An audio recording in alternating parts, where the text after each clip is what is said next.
So eventually one can write this Hamiltonian in this way and treat this thing using perturbation theory. But more interestingly, we did a very interesting thing. We observed that in fact one can remove this one of these sublattices of this bipartite, and one is going to obtain a triangular lattice. And this is very interesting. I'm not sure to say why. So the idea is very simple. Here we have the Hamiltonian for this hexagonal lattice, but if we take, instead of considering this equation, this Schrödinger equation, we consider the square. Squared in Hamiltonian, it's equivalent to remove one of these sublattices. So basically, we end up with this triangular lattice. So we found that in fact one can describe graphene just using a triangular lattice and considering this square Hamiltonian. And in fact, one can prove that it's very easy to explain, it's trivial to explain the anomalous Cohen effect using this idea. But the idea is the following.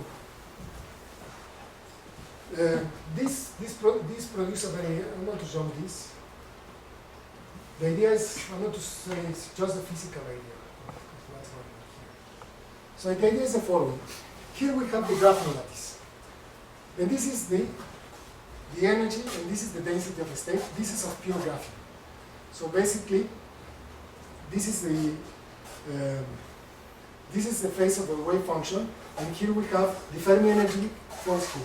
So basically, this is the number of the states that we have a certain energy. It's built just by counting how many states we have in that strange surface. Yeah? And it happened that the Dirac cone is here in the middle. But we observe the following. When we make this renormalization, we remove one of these lattices. This is equivalent of folding this spectrum to this side.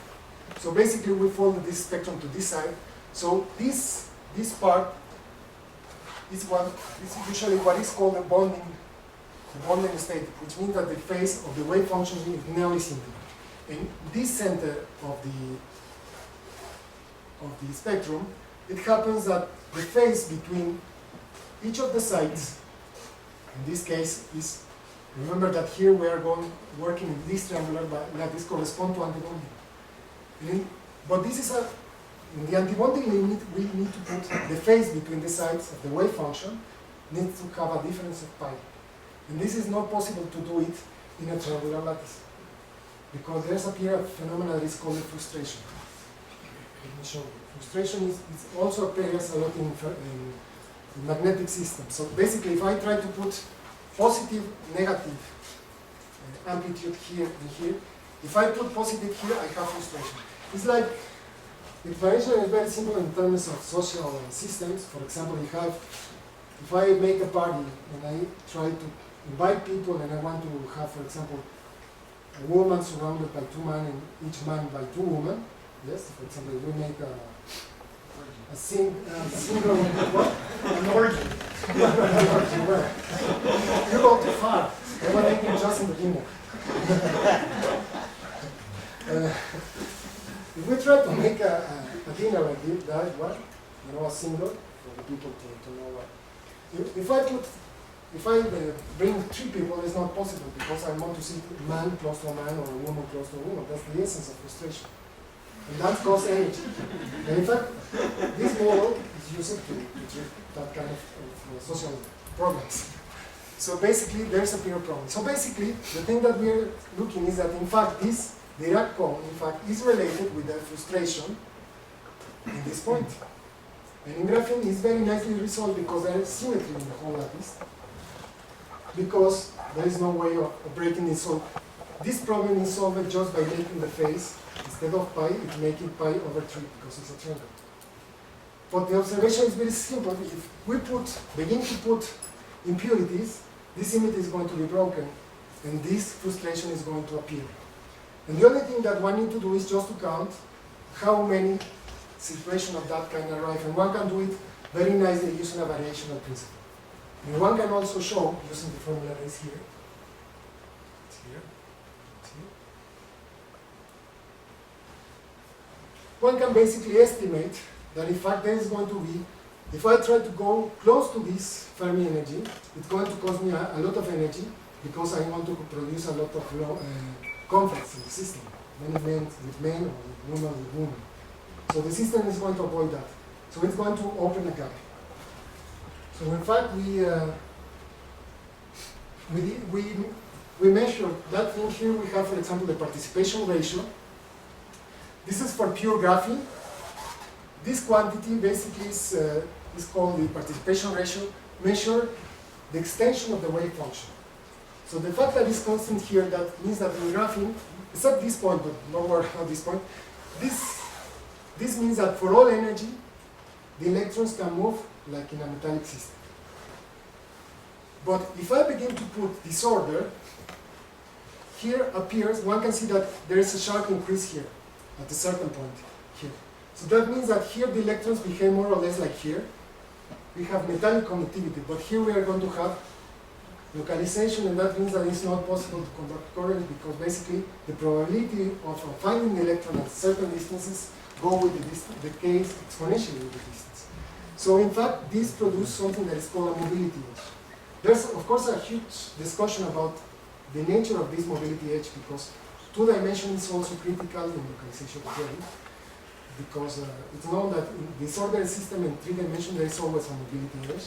In 1 dimension, everybody agrees for almost any degree of disorder, all the states are localized.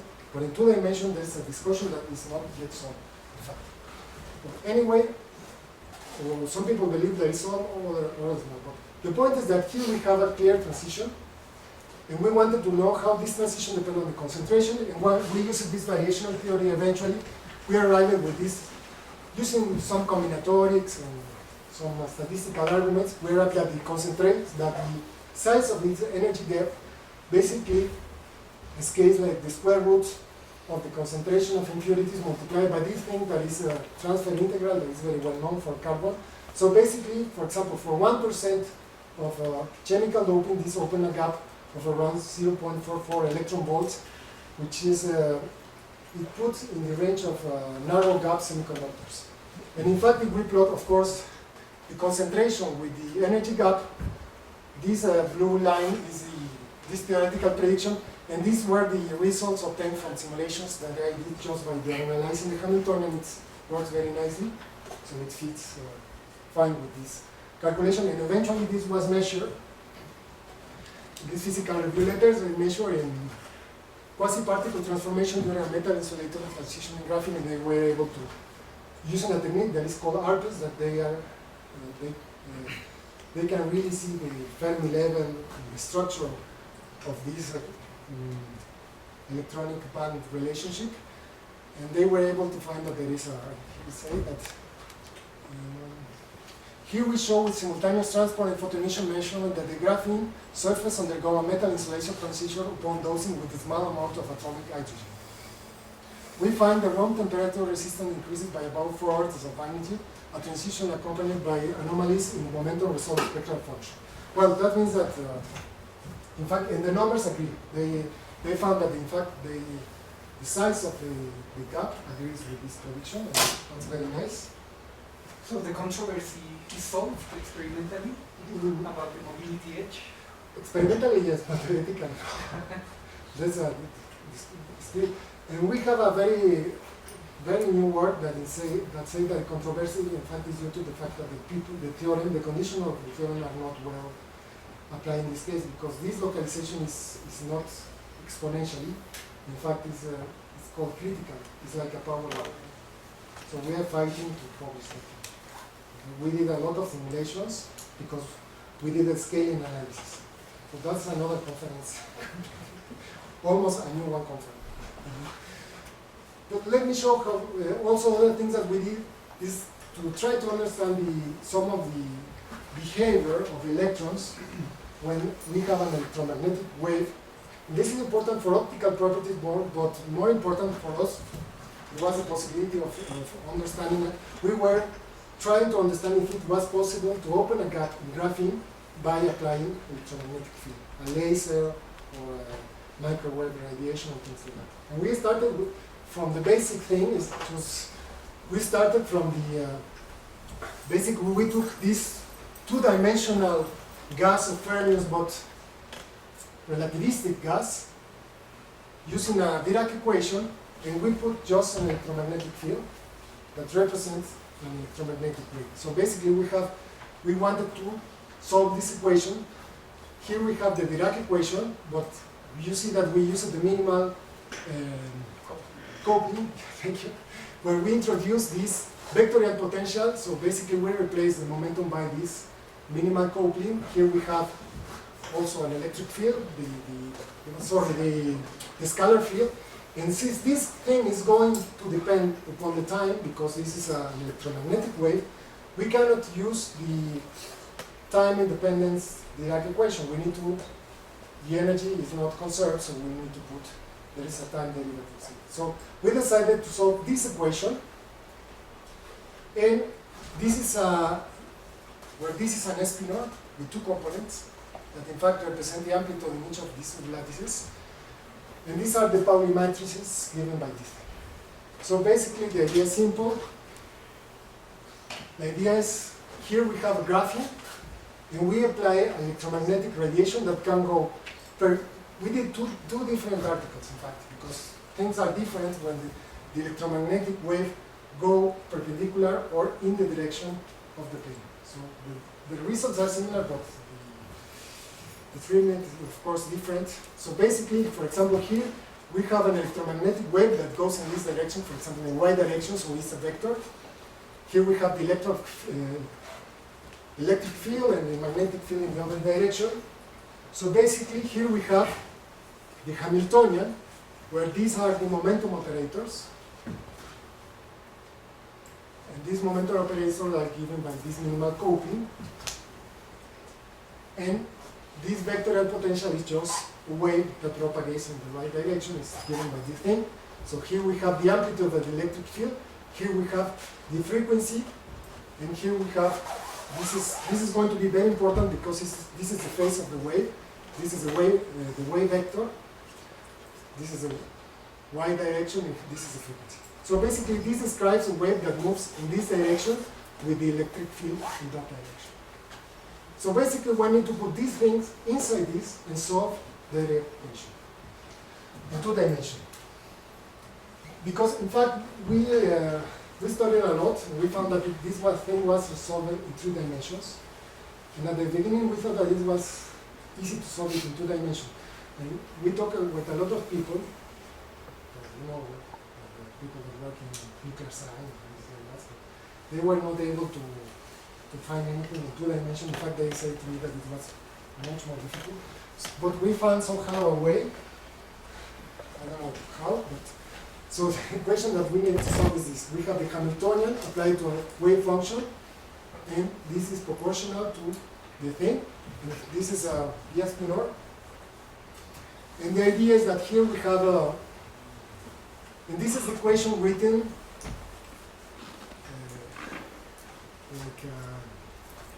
I mean, if one take all the components and everything, this is the equation, and it looks a little bit messy. But there are very interesting things. First, here we have the phase of the wave, of the function of the wave that we are putting, the electromagnetic wave. And here we have this parameter that takes into account the Fermi velocity, the velocity of light, the frequency of the wave, and the electric field. So basically, it's a parameter that is going to be important in the field. So this was the equation. This is easy to solve. H squared equals second derivative. What? Yeah, of course. Well, okay. Because this is h applied to phi, and this is a vector. So if you apply this to this, I mean, if you try to solve this, there are complex components. That's the problem. And also because the derivative can depend on time. Usually, if you try to solve this, if this is a stationary equation, you just multiply by h, and then you get the Lamarckiano.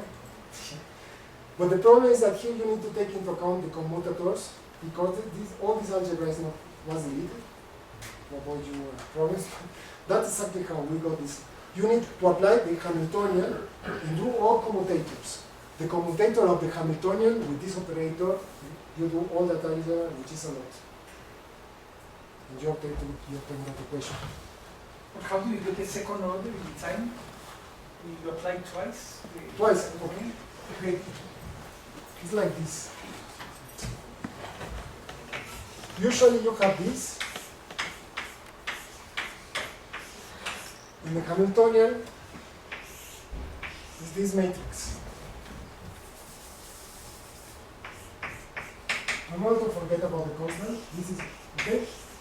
And this is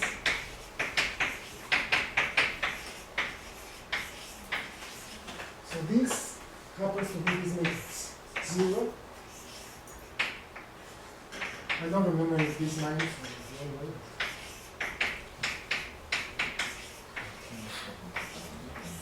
Yep. So this px is just a derivative. I wonder about the timing. Yeah. Okay.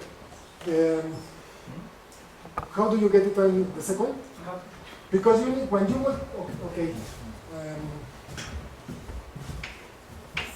The thing that you need to do is you have this thing.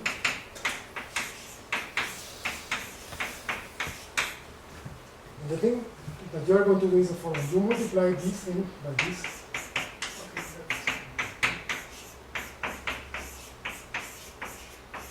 Then you look at the equation that you produce, which is basically multiply this matrix by this one.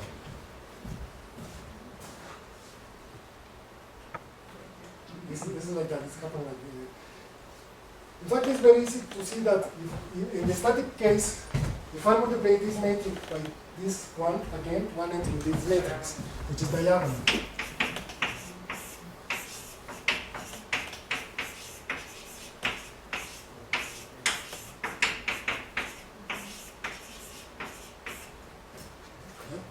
And this explains, in fact, if one puts, for example, the vectorial potential of a constant field, that means that this equation is going to be a decoupled equation that is going to show Landau levels.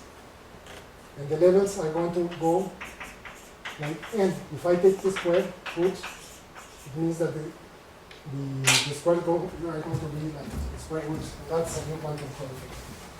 So anyway, I didn't put all these. It's a lot. It's like a whole chapter of my student thesis, because we spent nearly 6 months to produce this equation, because it's messy, it's not easy. Because of the, when one has the minimal coupling, here we have the vectorial potential A, so it produces a lot of mess with the time derivative.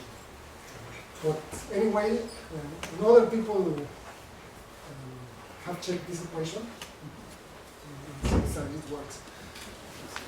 But of course, this is still very different, very difficult, because this is coupled, because this has 2 components, and here we have this matrix that couples the components of the two helicities. Yeah? And also we have here many partials, time, x, y, and so on. So we did a trick that in fact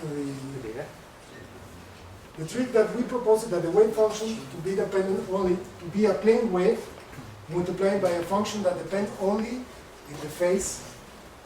And we took a lot of time to discover this, but when we spoke with the people from relativity, they say, that's very simple, because you are jumping to the line of time, to the, how do you say in relativity? When you have time, light cone.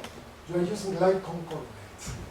Anyway, we discovered it in the hard way, so we proposed this solution, and then we were able to produce.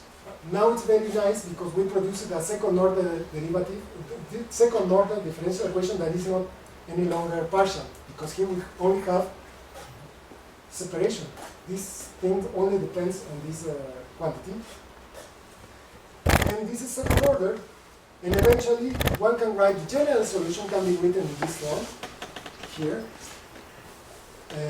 This function that I show has this shape, and this function is just given by this, where these things are just sines and cosines, and it's very complicated, of course, but we decided.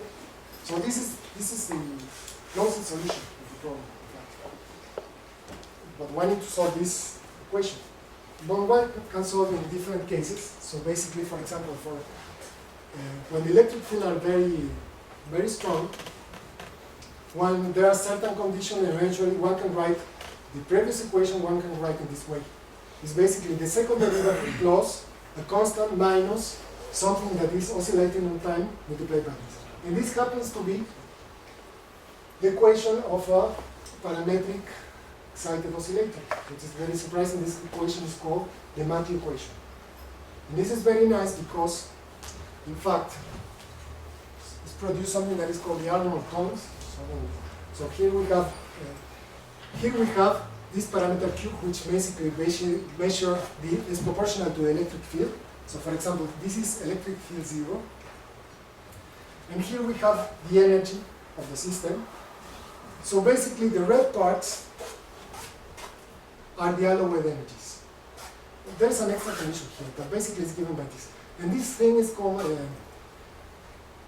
this equation is the stability diagram of this equation that is called the Matthew equation. And in fact, this is very nice because when the field is very strong, we know the solution is called it's called a star glider. And these are just these things. So and also the explanation of why is a pendulum, because this is just equation of a pendulum parametrically excited. We have a pendulum, and then we move the length of the pendulum in a harmonic way, and we have a pattern of resonance. So this is just a pattern of resonance, and this is very clear because the electromagnetic wave is given energy to the electron, like in an oscillator. So there are some conditions for resonance and for propagation. And also in the other case of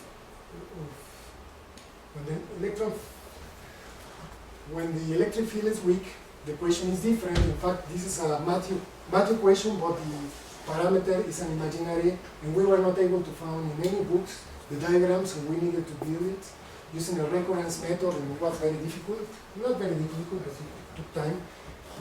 And in fact, it happened to be some kind of these ellipses. We believe there is a transformation from one to the other using hyperbolic coordinates, but we don't know.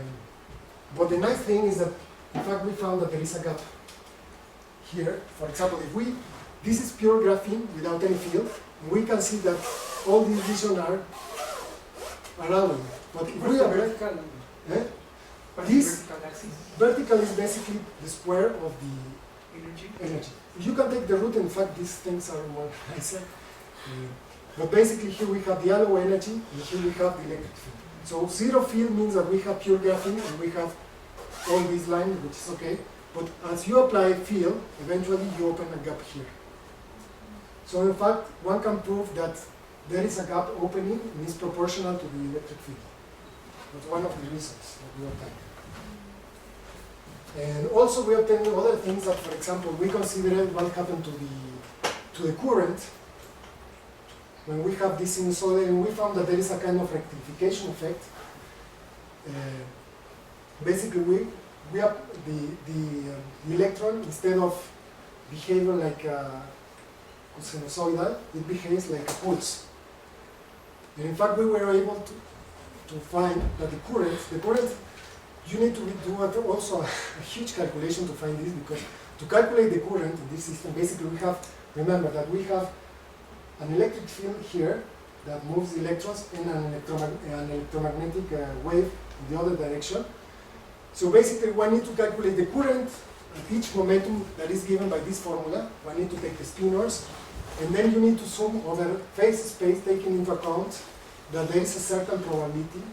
There is a Fermi-Dirac distribution, but this problem is not in equilibrium, because so basically one need to use relaxation approximation, that kind of thing.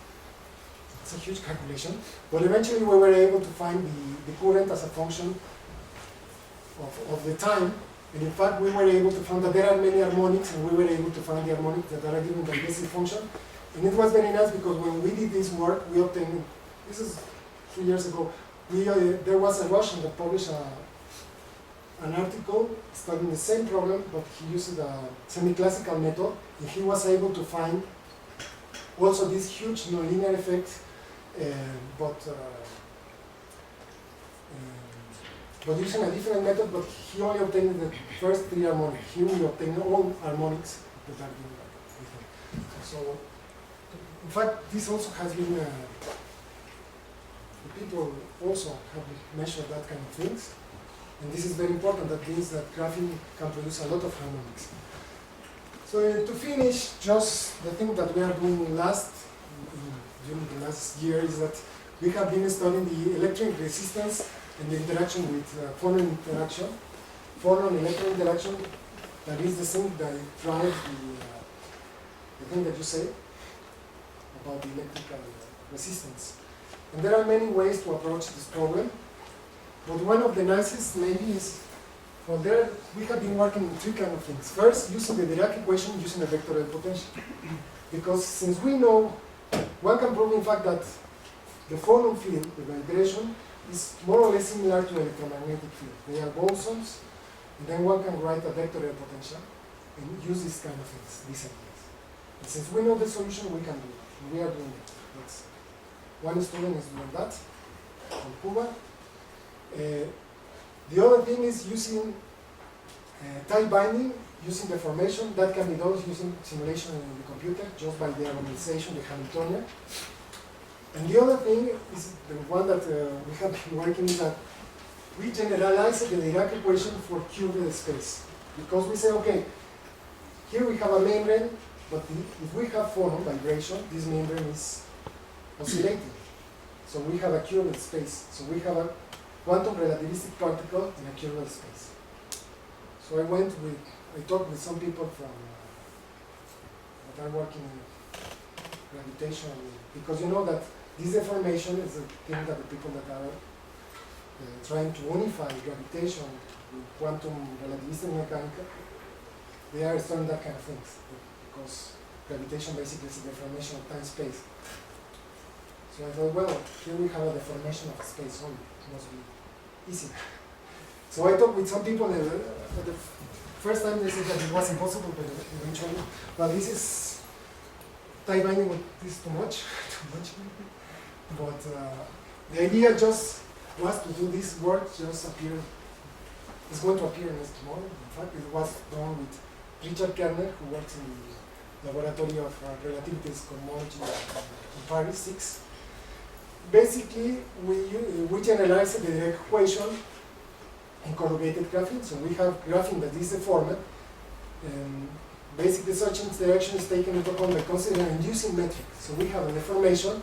So in the same spirit as in general relativity, approach for the description of harmonic particles moving across space-time. This resulting equation allows include a natural way the presence of other phonon branches as well as an internal electromagnetic field. So basically, the idea is that this is the Dirac equation, written in different way, but because here we have the Dirac gamma matrices. In this case, we are given by this. But here, usually here we have that if the metric is flat, there is no difference between, this is the metric tensor, there is no difference between contravariant and covariant. But if we put deformation, there is a difference. And eventually, well, we were able to do this, generate the Christoffel symbols and all that kind of things to produce this equation that is complicated, but basically here we have the pure Dirac equation. Here we have the first term that is related with the gradient. This is basically the dot product between this thing and the gradient of the surface, and this term which is really very complicated. And this term is similar to the one that the people that use a time binding approach obtain, but here we obtain much more terms. And this is I think so. To conclude, the electromagnetic radiation is able to open a gap. Those electrons acquire infected mass. The current and optical properties present important nonlinear properties.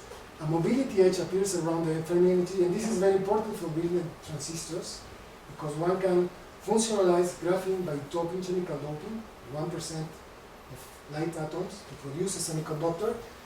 And this is interesting. So, thank you very much, and thank you.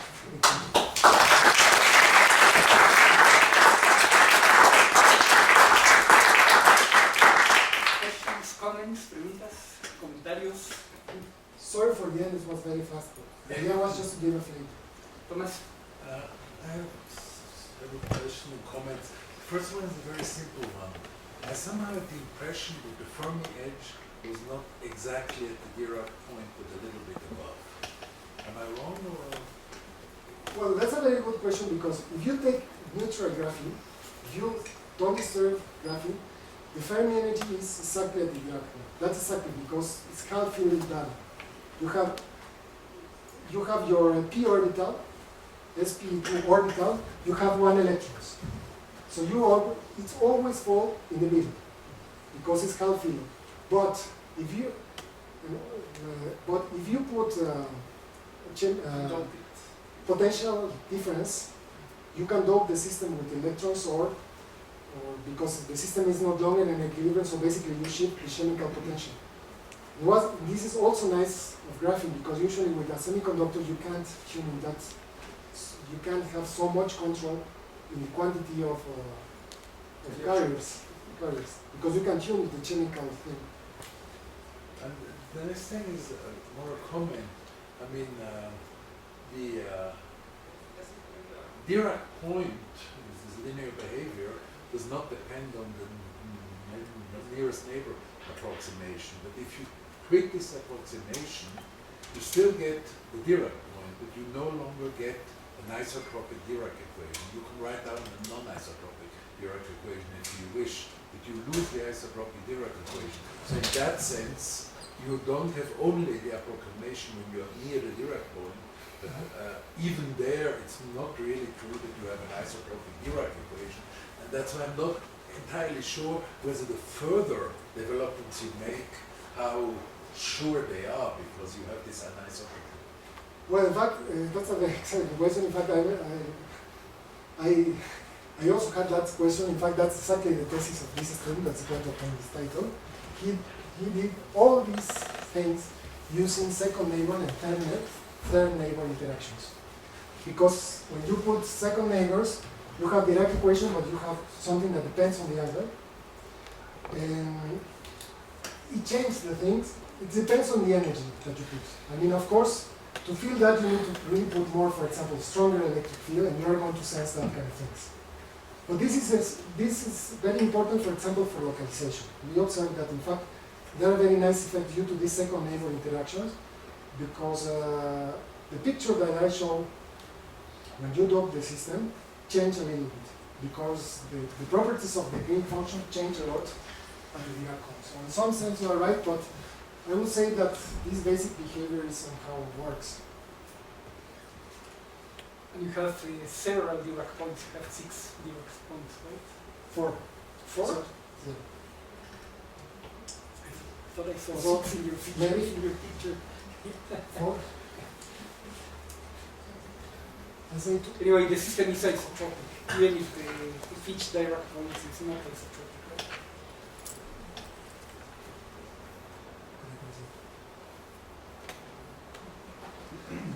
in the picture I have, There you have 6. In that picture. yeah, but And the symmetry. yeah, you're right. Yeah. No, yeah. With the like Yes, 6 also. Mhm. I wonder, should one worry about this theorem that is violated by the existence of graphene? No. What about the theorem? No, that's precisely this. The people forget that you can have a membrane that is oscillating. And that's the way that the paradox is solved. Because the people were thinking something that is really a plane. But graphene is not, you only have this at 0 temperature. Temperature different for 0, this thing is oscillating, and these modes are called flexural modes. That's exactly what we studied. Because one can show that, in fact, using this perturbation theory analysis, conditions, it is here.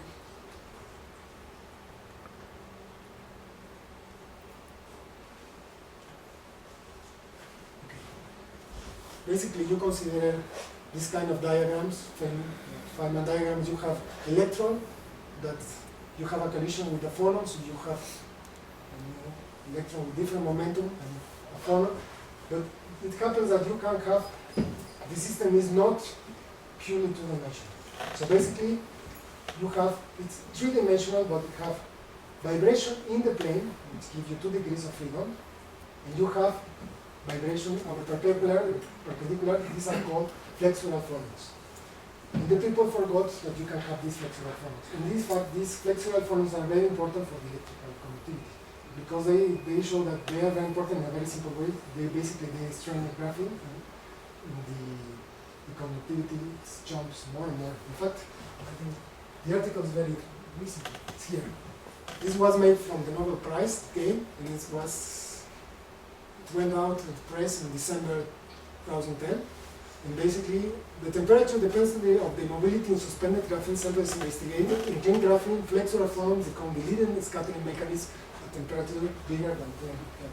So the idea is that the people try to apply this theorem, but they forgot about the thing. This is a mean. I mean, it's not truly two-dimensional. It's completely two-dimensional. It's oscillating. That's why we did this kind of general relativity approach to include this vibration, like a deformation of space. Well, besides the formation of space, you also stretch and compress the membrane, right? When you have these flexural modes. You have to include that in your... I mean, if you don't disturb the graphene, you only So have it's not a flexural free mode. electron. What? It is not a free massless fermion in curved space, actually. Because the coupling between neighbors changes. Not only is space deformed, right? Or am I wrong? But my question is, are you asking me about on the starter graphene or stretched graphene? No, on this curved graphene. Your idea is a curved space to describe the propagation of electrons. So what's the problem? What is? No, that the distance between neighbors is changing, so the coupling is changing. So your Hamiltonian is changing. Not only is the geometry changing, there are further changes besides. Yeah, that's when you do time binding approach, is exactly the thing that is here. You have, this is the pure time binding Hamiltonian. So you have this creation, electron creation operator inside A, instruction at stage J. So when you cure things, you have two effects. First, the distance between them is changing, and also the orientation of the orbital is changing. So you have, this is pure graphene with zero temperature, but you have two extra terms. This one is to change of distance, to change the overlap of the transfer, and this changes the angle between them. And this leads to this equation, and when you do this algebra, you obtain the same result that you obtain from this relativistic approach. The first concept. That's exactly. Yeah. Any other comment, question? Well, if not, we sign. Okay, thank you. Gerardo.